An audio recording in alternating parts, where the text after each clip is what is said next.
2081 चैत 6 गते नेकपा माओवादीका नेता माधव सापकोटा प्रतिनिधि सभाको बैठकमा बोल्दै बाट नेपाल प्रहरीले अहिलेसम्मकै सबभन्दा धेरै ठुलो अवैध रकम सहित एउटा गाडी बरामद गरेको छ।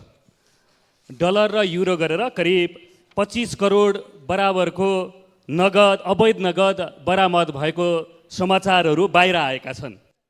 यो घटनाले सिंगै देशलाई एउटा हिसाबले तरङ्गित पनि बनाइरहेको 25 छ। करोड बराबरको रकम यो सरकार सुशासन ट्रकमा हालेर लगिँदै गरेको अवस्थामा नेपाल प्रहरीले पक्राउ गरी अनुसन्धान अघि बढाएको थियो। र यो घटनाले के देखिन्छ भने सङ्गठित अपराध र तस्करीको जालो कुन स्तरमा सङ्गठित भएर झाँगिरहेको छ भन्ने कुराको एउटा चित्र बाहिर आएको छ। त्यसैले म यो घटनाका प्रति हाम्रो दल नेकपा माओवादी केन्द्रका तर्फबाट गम्भीरतापूर्वक ध्यान आकर्षण भएको कुरा सम्मानित सदन र सामान्य सभामुख मार्फत नेपाल सरकारका प्रति चिन्ता जाहेर गर्दछौँ।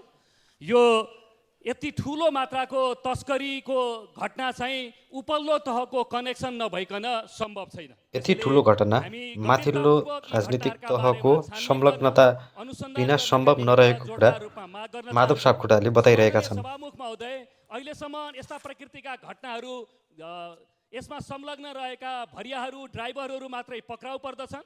केही समय ठुल्ठुला समाचारहरू बन्दछन् र निश्चित समय पछाडि यस्ता प्रकृतिका घटनामा ट्रकका ड्राइभरहरू पक्राउ पर्ने र तिनीहरूलाई कारबाही हुने, तर त्यसको पछाडिका व्यक्तिहरू कहिले पनि अगाडि नआउने भन्दै अनुसन्धानमा सबैलाई खोज्नुपर्ने र संलग्न व्यक्तिहरूलाई कानुनको दायरामा ल्याउनुपर्ने माधव सापकोटाको भनाइ विचार रहेको छ।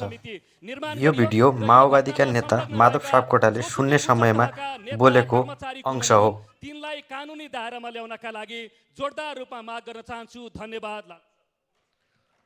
अब माननीय